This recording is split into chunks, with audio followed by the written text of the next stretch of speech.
Hello guys, good morning. Welcome back to my channel Shilpa vlogs. তোমাদের অনেক অনেক স্বাগত। আজকে আমরা সকালবেলা একটু তাড়াতাড়ি উঠেছি, কারণ রাতে এতটা গরম লেগেছে কি আমাদের তাড়াতাড়ি ঘুম ভেঙে গেছে। মানে শুয়ে আছি, শোয়ার পরে মনে হচ্ছে যে এত গরম, ভাবসা গরম, যে মানে পিঠের নিচ দিয়ে ঘাম হয়ে বিছানাটাও মানে এই ঘেমে একদম মানে মনে হচ্ছে যে জল দিয়ে কেউ রেখে দিয়েছে, তার উপরে আমরা শুয়ে পড়েছি, এতটা গরম। আজকে আমাদের এখানে পুরো 43 থেকে 44 ডিগ্রি পর্যন্ত গরম।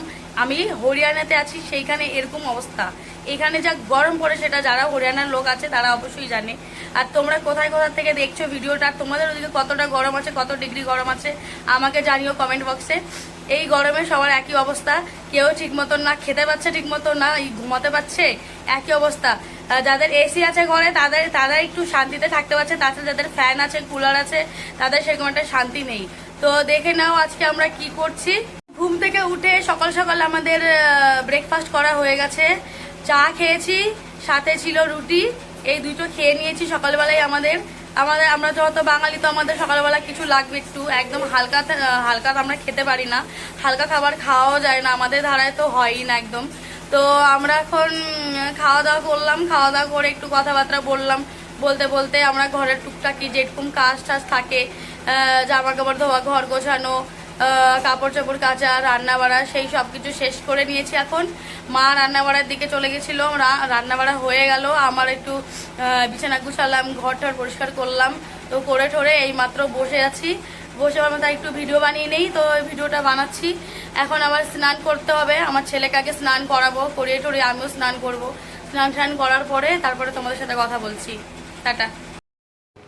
তো গাইস, আমার স্নানটা হয়ে গেছে। স্নান করে বাইরে বেরিয়ে দেখি যে আমার ছেলেটা পুরো গাড়ি ঘোড়া ওর খেলনাপাতি সব কিছু বের টের করে একদম অগোছাল করে রেখে দিয়েছে।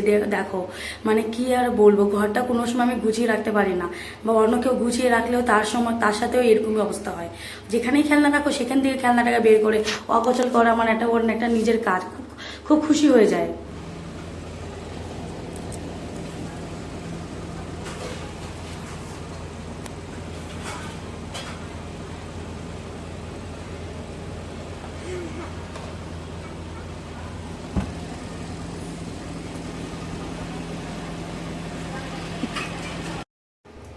তো গাইস, এই খেলনাটা দেখে না, ওর একটা টাট্টু ঘোড়া বলতে পারো, দুলে দুলে খেলতে হয়, বাচ্চারা বসে দুলে দুলে ওদের খুব ভালো লাগে।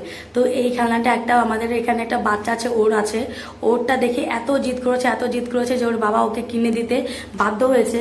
এটা অ্যামাজন থেকে নেওয়া হয়েছে, কিন্তু কিনে দেওয়ার পরে দুদিন রকমের একটু বসে খেলা করেছে, তারপরে না ওকে ধরেছে, না ছুঁয়েছে, না কিছু না, খেলা কিচ্ছু না। তো অন্য কোনো বাচ্চা যদি আসে ওর কাছ থেকে নিয়ে তখন আবার দোলে, এরকম এখন দুলে দুলি করছে। তো গাইজ, এই যে আমাদের দুপুরে রান্না বাড়া হয়ে গেছে, তো আমরা খেতে বসেছি। খাওয়া দাওয়া করে এখন রেস্ট নেওয়ার পালা। তো আমাদের মেনুতে কি কি হয়েছিল সেটা তোমরা দেখে নিলে। তো আমাদের খাওয়া। তুমি কি খাচ্ছ? কি খাচ্ছ তুমি? দেখি দেখি, আমাকে একটা ললিপপ দাও, আমাকে একটা দাও, একটা ললিপপ দাও। মাসি আসবে এখন, তোমার জন্য হাম নিয়ে আসবে মাসি। তাড়াতাড়ি বসো, মাসি আসবে, তোমাকে দেবে তো। কে খাবে হাম? তো গাইস, আমরা এখন সন্ধেবেলা মার্কেটে বেরিয়ে গেছি, কারণ আমার ছেলে এত জ্বালাতন করছিল আজকে, এত জ্বালাতন, শুধু বলছে যে আমি বাইরে যাব, আমাকে গাড়ি কিনে দাও, আমাকে বল কিনে দাও। এই চক্করে আমরা একটু বাইরে চলে এসেছি ওকে নিয়ে। মা বললো যে যা একটু বাইরে ঘুরিয়ে নিয়ে আয়, তোর বোন এখন আবার অফিস থেকে আসবে, তো আসার সময় একটু সবজি বাজার করে আসিস। তো আমার বোন ডিউটি গিয়েছিল, জব করে, তো সেখান থেকে এসেছিলো। তো আমি বললাম ফোন করো কি যে চলে আসিস তুই, আমি আসছি ছেলেকে নিয়ে, ছেলেটা খুব জ্বালাচ্ছে, আমি আসি, তারপরে একসাথে বাজারঘাট করে বাড়ি চলে যাবো, একটু বল টল বা একটু গাড়ি টাড়ি কিনে দিয়ে চলে আসবো। তো সেইভাবে আমরা এসেছি, মার্কেটে দেখা হয়েছে। তো সেখানে আমরা করলাম, জুস টুস খেলাম, আখের রস টস খেলাম। তারপর হচ্ছে আমরা এখন এই সবজি বাজার টাজার করছি, সব রকমের একটু যেগুলো দরকারি সবজির ঘাট সেগুলো কেনাকাটা করছি আমরা। তো সেই করতে করতে কথা বলতে বলতে রাস্তাঘাট দিয়ে যাচ্ছি, সেখানে আবার এত মানে রাস্তাঘাট এত গরম, তোমরা তো সবাই জানোই যে এতটা গরম পড়েছে আমাদের এদিকে, 43 থেকে 44 ডিগ্রি পর্যন্ত গরম। তো সেই গরমের জ্বালায় মানে মন করে না যে আর বাইরে যাই, তারপরেও যেতে হবে, কোনো মানে নেই, আর রাস্তা নেই, কারণ বাড়িতে তরকারি সবজি না থাকলে তো সেটা তো আনতে যেতেই হবে, তাই না? তো যাই হোক, সেটা হয়ে গেছে, আমাদের সবজি বাজার কেনাকাটা হয়ে গেছে।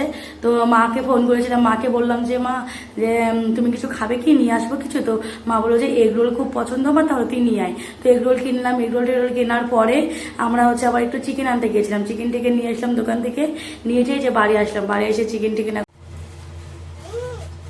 হ্যালো গাইস, তো দিদি এখানে মাংস ধুচ্ছে আর হচ্ছে আমি এখানে পেঁয়াজ কাটছি মাংসের জন্য। আজকে আমি মাংস রানবো, একটু দেখবে। আরে क्यों मेरे को डिस्टर्ब कर रहे हो? मैं इतना अच्छा। তো গাইস, আমরা দু বোন মিলে এখন কিচেনের সব কাজবাজ করে নিচ্ছি, সেরে ফেলছি।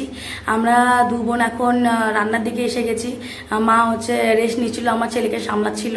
আমার ছেলে খুব জ্বালাতন করে, কোনো কাজই করতে দেয় না, এর জন্য মা ওকে সামলাচ্ছিল।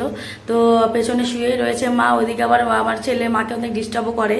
দেখতে পাচ্ছ তোমরা, পেছনে দেখো কি করছে, ও শয়তানি করছে। তো এদিকে আমাদের কিচেনে আমার বোন আর আমরা দুজন মিলে রান্নাটা করে নিচ্ছি। বোন বলে যে তুই মিক্সারে একটু মশলাটা করে দে, আমি রান্নাটা করে নিই। আমি চিকেন তো ধুয়ে দিয়েছিলাম, এখন মিক্সারে আমি পেস্টটা করে নিয়েছি, এখন বোন রান্না করে নেবে।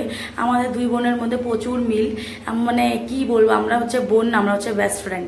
তো আমরা সব কিছু শেয়ার করি, আমরা দুজনকে ছাড়া থাকতে পারি না। আমাদের ফ্যামিলিতে এমনিও সবাই খুব মিলেজুলে থাকে। তো যাই হোক, আমাদের চিকেন রান্নাটা হয়ে গেছে।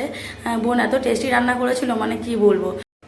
তো আজকের ব্লগটা এখানে শেষ করছি, কালকে আবার দেখা হবে। Good night, bye TC.